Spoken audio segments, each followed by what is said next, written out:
우리는 그동안 지난 2주 동안 요한복음 20장 19절로 23절 말씀, 코로나 시대 가운데서 우리가 어떻게 신앙생활을 해야 할 것인가에 대해서 함께 나누면서, 그날 곧 안식 후 첫날이었죠. 예수님께서 부활하신 날. 그런데 그것을 전달을 했음에도 불구하고 잘 믿어지지 않는 그 제자들 가운데 주님께서 나타나셨습니다. 그때 제자들은 유대인들이 무섭고 두려워서 떨고 있었지요. 문을 닫고 잠그고. 그때 주님께서 평강이 있을지어다 이렇게 인사를 하시고, 그리고 주님의 손과 발 확인하고 기쁨을 이기지 못하는 그 제자들에게 다시 한번 말씀하셨죠. 평강이 있을지어다.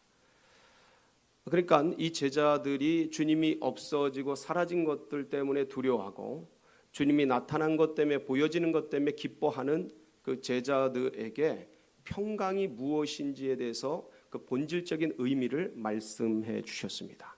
그래서 이 평강은 깊은 내적 신뢰 속에서 얻어지는 관계의 힘이라는 거죠.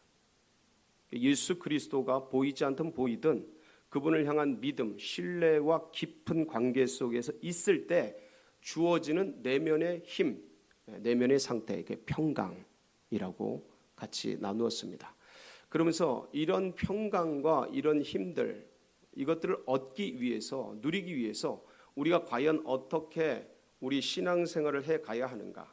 마치 예수님이 돌아가신 후 제자들이 두려움과 불안에 떨던 것처럼 이 코로나19라는 전대미문의 사건 속에 당황스럽고 우왕좌왕할 수밖에 없는 우리의 마음, 이 사회, 그리고 앞으로 전망이 불투명한 이 세계 속에서 경제적인 압박과 여러 가지 영적인 그 무중력 상태에 던져지게 된 우리들, 이 사이에서 비슷한 제자들과 같은 그러한 사이에서 과연 우리는 무엇을 해야 될까? 평강을 잃어버린, 주님의 비전과 성령의 충만함과 은혜를 잃어버린 이 시대 가운데서 우리가 어떻게 이것을 회복할까를 나누면서 영적인 프로세스를 가져가야 한다라는 말씀을 함께 또 새겼습니다. 그래서 스피리추얼 프로세스 체크, 이 영적인 과정을 체크하면서 하루하루를 살아가야 한다.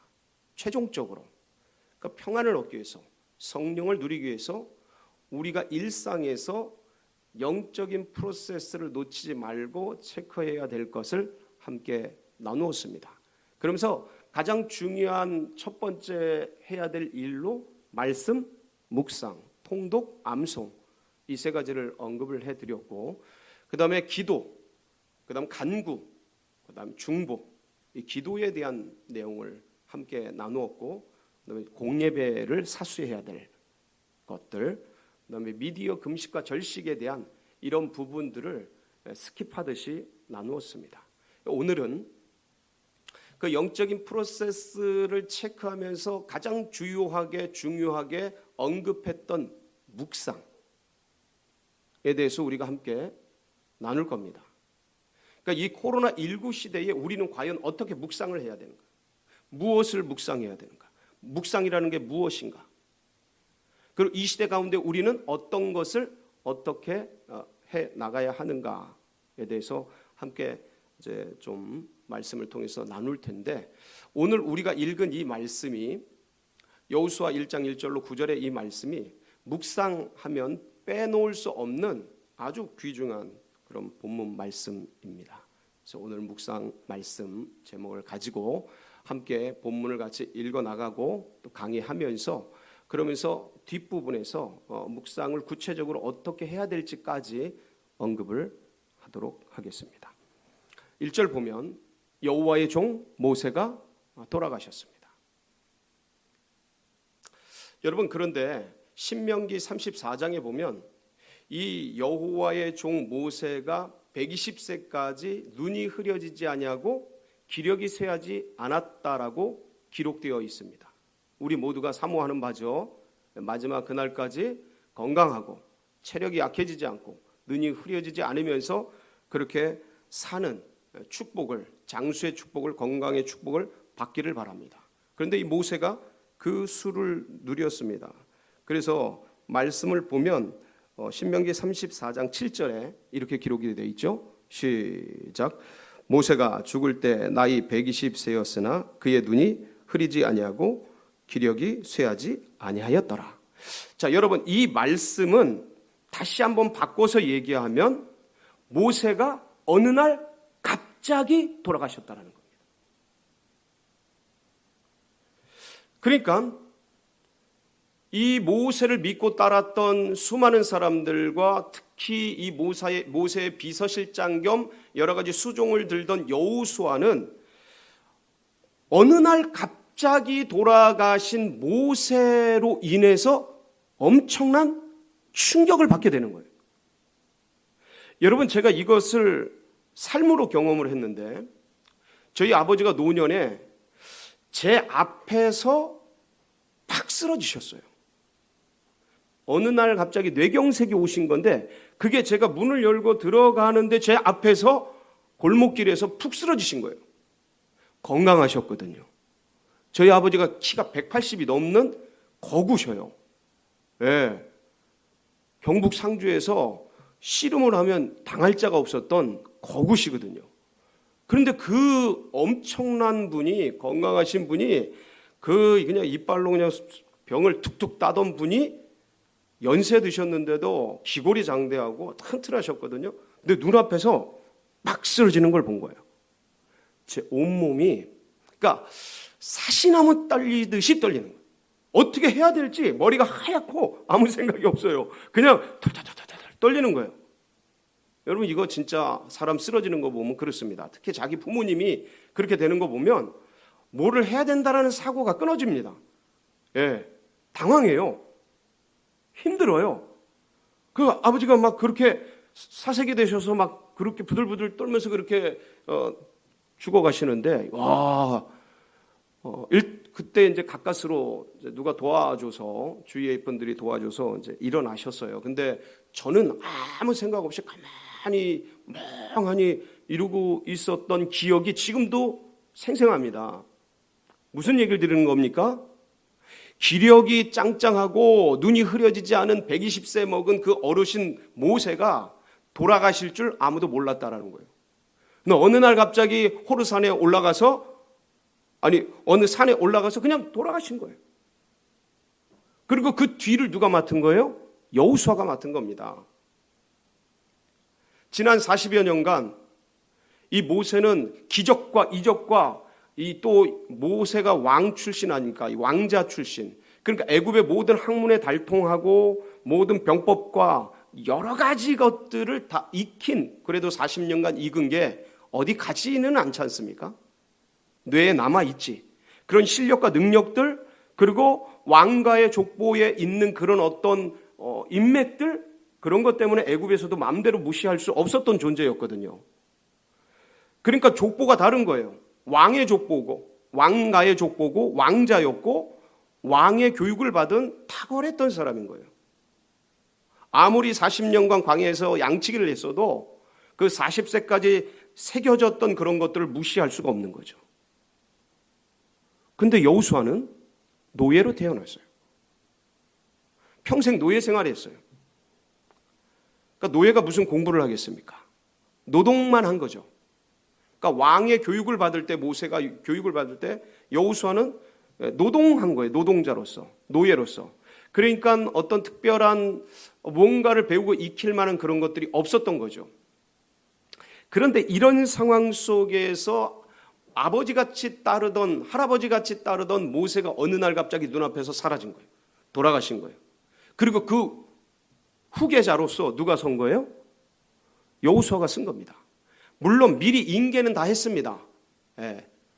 모세가 돌아가시기 전에 이미 다 인수 인계는 다 했어요. 그러나 여전히 그 권위와 능력과 리더십은 모세에게 있었죠. 어느 날 갑자기 돌아가신 거예요. 그리고 그 이스라엘 백성들을 이제 인도해가고 자기가 리더십을 발휘해야 되는 겁니다. 근데 자기는 배운 게 없어요. 익힌 게 없어요. 모세처럼 왕자도 아니었어요. 그 탁월한 교육을 받은 것도 아니었어요. 그러니까 부들부들 떨리는 거예요. 이걸 어떻게 해야 되지? 앞이 캄캄한 겁니다. 이 수많은 200만 명, 300만 명 하는 이 백성들을 어떻게 끌고 가지? 내가 비록 모세 그 어르신에 의해서 인수를 받았지만, 리더십을 인수를 받았지만 누가 나를 리더로 인정할까? 같은 노예 출신인데, 아무것도 행한 게 없는데, 여호수아가 10가지 재앙을 행했습니까? 홍해를 갈랐습니까? 광야에 만나 메추라기를 내리게 했습니까? 아무것도 한 게 없는데, 옆에서 가방 못지 한 거밖에 없어요. 그러니까 스스로 생각하기에도 너무 부족하고 모자라고 미약한 겁니다. 그러니 암담한 거죠. 하얀 거예요. 이 뒤를 어떻게 책임져야 할까? 여러분, 산이 높으면 골이 깊다 했어요. 앞에 그런 엄청난 리더십이 쓰니 뒤에 선 여호수아는 작아질 수밖에 없고, 그 그림자와 그 계곡 같은 곳에 들어가서 어찌하기가 되게 힘든 그런 상황이 되지 않겠습니까? 그게 밀려오지 않겠습니까? 그 암담함이, 그 답답함이, 그 괴로움이 어떻게 할까? 그리고 생각을 해보세요. 모세가 인도할 때도 이 장정 60만 아이들, 여자들 포함 200만 명, 300만 명 하는 이들 징그럽게 말을 듣지 않았습니다. 그 거대한 리더십의 능력자인 모세가 끄는데도 매일 불평하고 원망하고, 우리 애굽으로 돌아가게 해달라, 우리를 이 광야에서 죽이려고 하느냐, 왜 이런 데 끌어내가지고 우리 목마르게 하고 힘들게 하고 어렵게 하느냐, 하여간 근데 그 광야 가보니까 불평할 만 하더라고요. 조금만 걸어도 입에서 괜히 뭐가 나와요. 안 좋은 말들이. 그런데 거기에 이제 걸어가면, 그런데 어쨌든 그 능력자가 이끄는데도 그러한 현실을 여호수아는 옆에서 매일 봤거든요. 그 백성의 리더들, 백성의 대표자들이 모세 앞에 와가지고 그냥 막 싸우듯이 덤비듯이 그런 것들을 매일 봤거든요. 그리고 가데스 바네아의 앞에서 그렇게 그냥 죽일 듯이 다른 리더 세워가지고 모세 제끼고 그렇게 하려고 했던 것들을 눈으로 봤거든요. 근데 이제 자신이 그 불평 많고 원망 많은 이스라엘 백성들을 끌고 가야 되는데, 어떻게 끌어가야 될지, 지혜와 판단력과 모든 것들을 어떻게 해나가야 될지, 이들을 어떻게 설득할지, 이 리더십을 어떻게 모아갈지, 이들이 과연 내가 무슨 A 말을 하면 A를 따를까? 별 생각이 다 나지 않겠습니까? 그리고 밥이 목으로 넘어가겠습니까? 답답하고 막, 그러니까 마음의 불안과 두려움들이 찾아오는 거예요. 주님께서 나타나셔서 이러한 여호수아에게 몇 가지 말씀을 하십니다. 해야 될 걸 말씀하셔요. 이 백성을 데리고 요단을 건너 내가 네게 그 땅을 차지하라. 그 땅을 밟아라. 그 땅으로 가라. 해야 될 사명을 말씀하셔요. 그러면서 뭐라고 말씀하시냐면, 내가 너와 함께 하겠다. 그러니까 강하고 담대해라. 이 말씀을 묵상하면서 가라.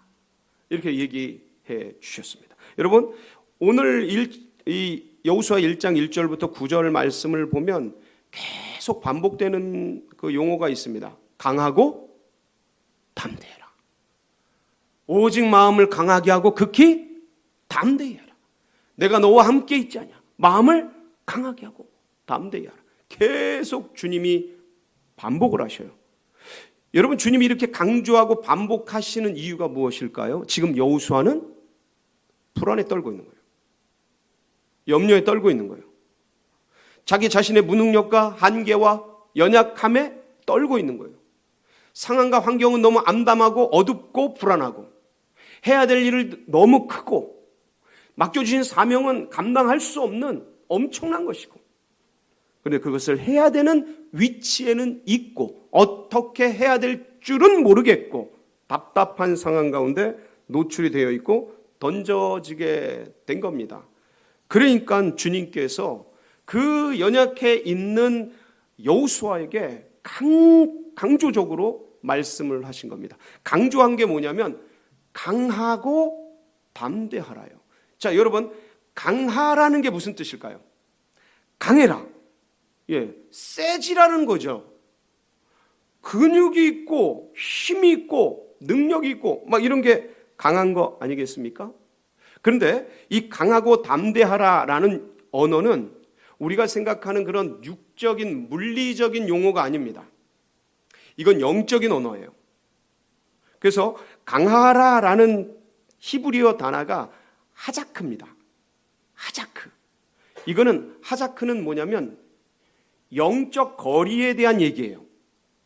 강하라가 영적인 거리에 대한 얘기예요. 그러니까 이거는 뭐냐면 하나님과의 거리를 가까이 하라는 거예요. 다른 말로 하면 하나님께 찰싹 달라붙어 있으라는 거예요. 왜 아이들이 이렇게 길을 가다 보면 막 큰 개들 나타나면 무서워하잖아요. 그런데 그때 이제 엄마 아빠가 곁에 있으면 아 무서워 그러면서 찰싹 붙잖아요. 바로 그거예요. 그 용어. 그러니까 여호수아야, 지금 상하게 두렵고 불안하냐? 하나님께 영적인 거리를 가까이 해라. 요겁니다. 찰싹 달라붙어라. 여러분 상황과 환경이 불안하십니까? 두려우세요? 몽롱하세요? 주님과의 관계를 가까이 하시기 바랍니다. 그게 강해지는 비결이에요. 마인드 컨트롤을 하고 마음을 기술적으로 어떻게 염려 근심 걱정 그냥 눈 돌리고 그렇게 해서 마음이 강해지는 게 아니에요. 마음이 세지는 게 아니에요. 진짜 세지는 건 뭐냐면 강한 자와 함께 있는 것, 강한 자와 같이 있는 것, 이게 진짜 세지는 거예요. 강해지는 거예요. 아이들의 지혜를 보면 알 수 있어요. 아 무서워 아버지. 아버지가 곁에 있으면, 아버지가 가까이 있으면 두려운 게 없어지는 거죠. 아버지가 계십니다. 바로 이 영적인 거리가 강하라요. 하자크. 근데 담대하라라는 이 언어도 영적인 언어입니다. 하나님이 영이시니까 하나님이 쓰신 거니까 영적인 언어죠. 그래서 담대하라도 이 영적인 이거는 속도를 얘기해요. 에마치라고 하는데 영적인 속도. 그러니까 하나님께 의지하는 것을 빠르게 하라는 거예요. 딜레이 시키지 말아라. 시간을 자꾸 연기하지 말아라. 네가 하나님께 의존하는 것, 의지하는 것을 빠르게 하라는 거예요. 급히 하라는 거예요. 급속하게 하라는 거예요. 이게 에마치의 본질적인 의미입니다. 그러니까 담대해지는 것. 그러니까 강하라가 영적인 거리라면 이 담대하라는 영적인 속도돼요. 하나님을 가까이 하려는 그 속도. 근데 자꾸 이걸 늦추죠. 하나님을 급히 찾는 게 아니고 하나님 빨리 찾는 게 아니고 자꾸 늦추고 그러는 게 이제 인간들의 어떤 삶의 태도고 또 자세인데 진짜 담대해지기 위해서 하나님께 의지하고 의존하는 것을 빠르게 하는 것. 그게 진짜 담대한 거예요. 여러분 강하고 담대하시길 바랍니다. 영적인 거리, 영적인 속도를 빨리 하나님을 가까이 두고 하나님을 빨리 의지하는 그런 분들이 다 되시기를 축복합니다. 자, 강하고 담대해지기 위해서 뭐 해라는 거예요? 묵상하라는 겁니다. 여러분, 그러니까 지금 이 말씀의 맥락이 어디로 흘러가냐면 묵상으로 흘러가는 거예요. 너 지금 무엇을 묵상하고 있느냐? 여호수아야, 왜 상황을 묵상하고 있느냐? 왜 환경을 지금 묵상하고 있느냐? 왜 죽은 모세를 묵상하고 있느냐? 왜 할 수 없고 무능력한 미약한 너 자신을 묵상하고 있느냐? 왜 말 안 듣고 원망 많고 불평 많이 하는 그 백성들을 묵상하고 있느냐? 왜 그 와서 따지고 덤비는 그 백성의 리더들을 묵상하고 있느냐? 너 지금 뭘 묵상하고 있느냐? 여러분, 이 묵상하라, 묵상하다라는 히브리어 원어는 하기타입니다. 하기타. 하기타를 여러 가지로 말씀을 드릴 수가 있어요. 근데 이 하기타의 본질적인 근원적인 마지막 핵심이 뭐냐면 영적 체험이에요. 무슨 말씀이에요? 강하고 담대하라. 영적 거리를 가까이 하라. 영적 속도를 빠르게 하라. 영적 체험을 하라. 묵상하라. 말씀으로 하나님 살아계심을 경험하라라는 거예요. 그러니까 말씀으로 하나님 살아계심을 경험하기 위해서 그 말씀을 주야로 어떻게 하라는 거예요? 읊조리라는 거예요. 하가라는 게 중얼거리다라는 거예요. 하가에서 하기타가 나오는데, 묵상하라가 나오는데, 이 하기타의 원어가 하가예요. 하가라는 단어는 중얼 하는 거예요. 읊조리는 거예요. 무엇을요? 오늘 말씀 8절을 보면 무엇을 묵상해야 되는지 주님께서 명확하게 말씀을 하고 계십니다. 우리 8절 말씀 한번 볼까요? 이 율법책을 내 입에서 떠나지 말게 하며 주야로 그것을 묵상하여. 자, 그것이 뭐예요 여기서? 율법책, 말씀. 상황을 묵상하라가 아니고 무엇을 묵상해라? 그것을 묵상해라. 그게 뭐예요? 말씀을 묵상해라. 그래서요, 이 성경에서 묵상하라고 말할 때는 상황 묵상이 아닙니다. 이 자연 묵상이 아니에요. 창조물 묵상이 아니에요. 사람을 묵상하는 게 아니에요. 어떤 다른 대상물을 묵상하는 게 아니에요. 묵상하라고 말할 때는 말씀을 묵상하는 거예요. 본질적인 의미가 말씀이에요. 그래서 이 말씀을 묵상함으로써 이 말씀을 내가 처음에 읽고 생각하고 묵상하지만 나중에는 이 말씀이 나를 읽고 나를 생각하고 나를 묵상하면서 거기서 뭐가 살아나냐면 하나님의 인격이 살아나요. 하나님이 하실 일들이 살아납니다. 이 말씀을 통해서 처음에는 내 상황, 내 환경 이런 것들이 쭉 몰려와서 답답함에 말씀을 붙들고 묵상하고 생각하는데 점점 이제 이 말씀이 나를 끌어가고 이 말씀이 영의 세계로 끌어가서 이 말씀이 하나님이 하신 일, 하나님이 하실 일, 하나님의 그 속성, 하나님의 위대하심, 하나님의 그 놀라우신 인격, 성품 이런 것들로 전환되는 거예요. 예. 그래서 그 말씀이 우리에게 뭘 주냐면 강하고 담대한 힘을 거기로부터 주시는 거예요. 그래서 사람이 떡으로 사는 것이 아니라 하나님의 입에서 나오는 말씀으로 사는 것이다 라고 주님이 40년 광야를 이스라엘 백성들을 돌리신 이유가 이거다라는 것을 신명기 8장에 말씀하고 계셔요. 그러니까 이 세상 물질로, 이 세상 먹는 거로 인간이 비록 육체라서 그걸 먹지만 그거로만 사는 존재가 아니고 본질적인 존재는 하나님의 입에서 나오는, 이 입에서 나오는 말씀은 뭐냐면 우리가 말씀을, 이 기록된 말씀을 읽고 묵상하지만 묵상의 본질은 거기서 이 말씀이 살아서 하나님의 말씀으로, 하나님의 음성으로, 하나님 이걸 입에서 나오는 이라고 말하는 거예요. 살아있는 이 말씀, 레마의 음성, 주님이 지금 내게 필요한 이 상황과 환경을 이기기 위해서, 오늘 하루를 살기 위해서 주님이 내게 필요한 그 말씀을 성경에서 기록된 말씀으로 지금 나에게 깨달아지는 영으로 말씀하시는, 그게 살아있는 말씀이에요. 그거로 산다라는 거예요.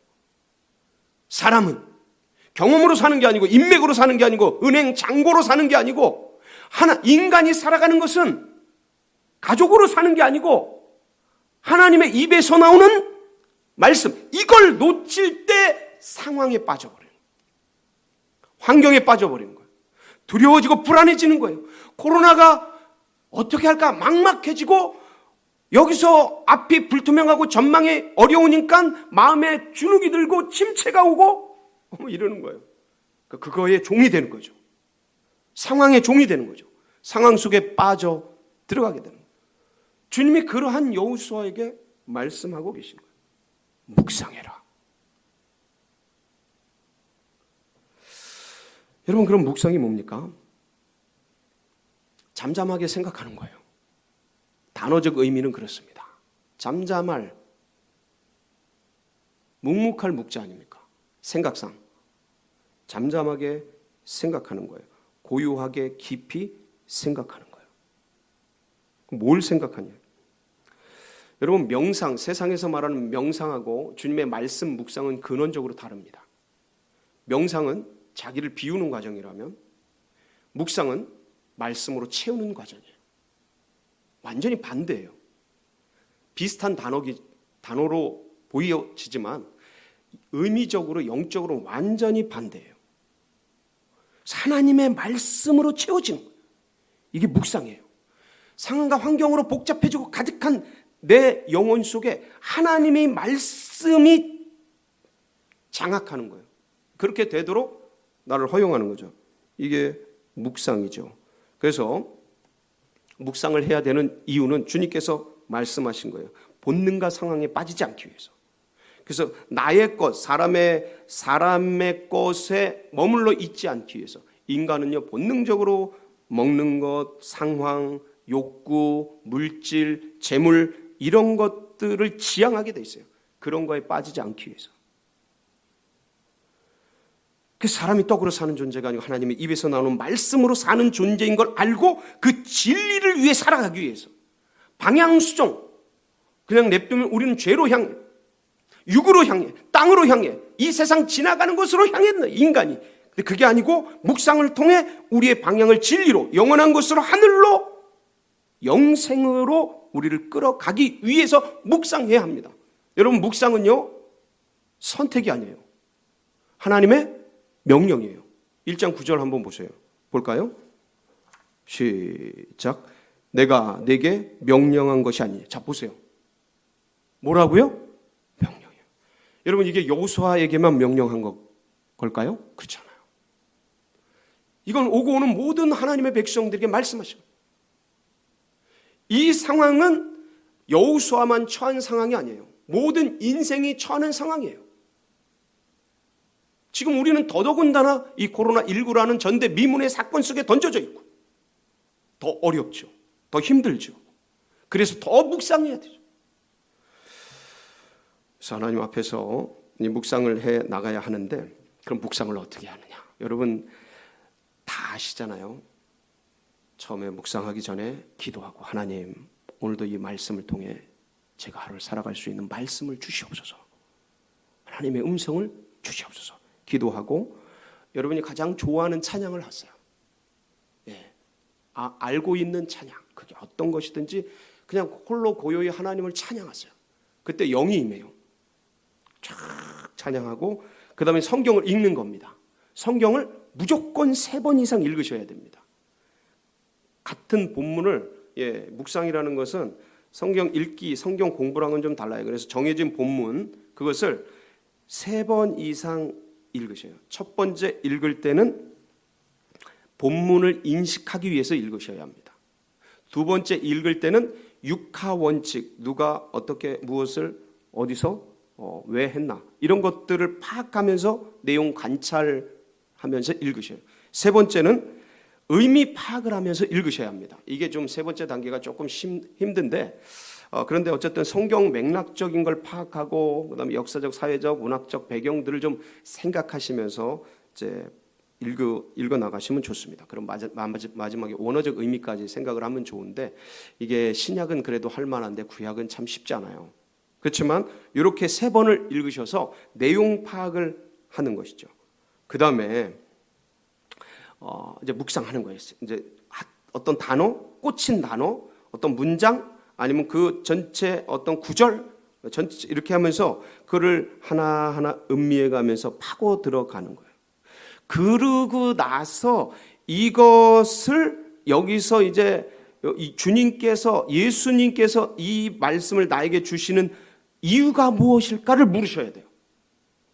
오늘 이 말씀을 나에게 주시는 이유가 무엇일까를 물으시고, 이것을 내 삶에 오늘 하루 동안 적용해 나가는 겁니다.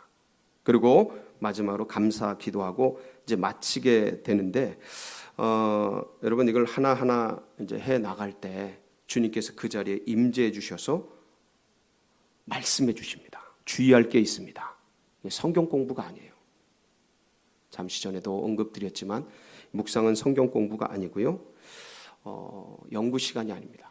이 묵상의 본질은 개인적으로 오늘 그 본문 말씀을 통해서 내게 주시는 하나님의 말씀, 하나님의 뜻, 하나님의 우리끼리 언어로 하나님의 음성을 듣는 시간이에요. 그러니까 오늘 하루 붙잡고 살 영적인 만나, 양식을 받는 시간이죠. 그래서 지성으로가 아니라 음성을 들어야 돼요. 머리가 아니라 영으로. 그래서 가능하면 정해진 시간, 정해진 장소에서 그때 지속적으로 해나가야 합니다. 이게 체질화가 돼야 돼요. 한두 번 하고 마는 게 아니고 몰아서 1시간, 2시간 하는 게 아니고 같은 시간, 같은 분량 거의 비슷한 것을 계속 해나가셔야 돼요. 그래서 이게 내 체질이 되고 내 평생에 우리는 무엇으로 사는 존재요? 하나님의 말씀으로. 그래서 내 적용하고 그래서 저녁에 잘 때 한번 검증을 하고 감사기도 하고 그렇게 해서 이 여호수아가 붙들었던 그 말씀, 그 묵상, 그래서 결국은 성공하잖아요. 우리 인생이 말씀으로, 말씀 묵상을 통해 성공하는, 승리하는 그런 복된 성도님들 다 되시기를 주의 이름으로 축원합니다. 같이 기도하시겠습니다.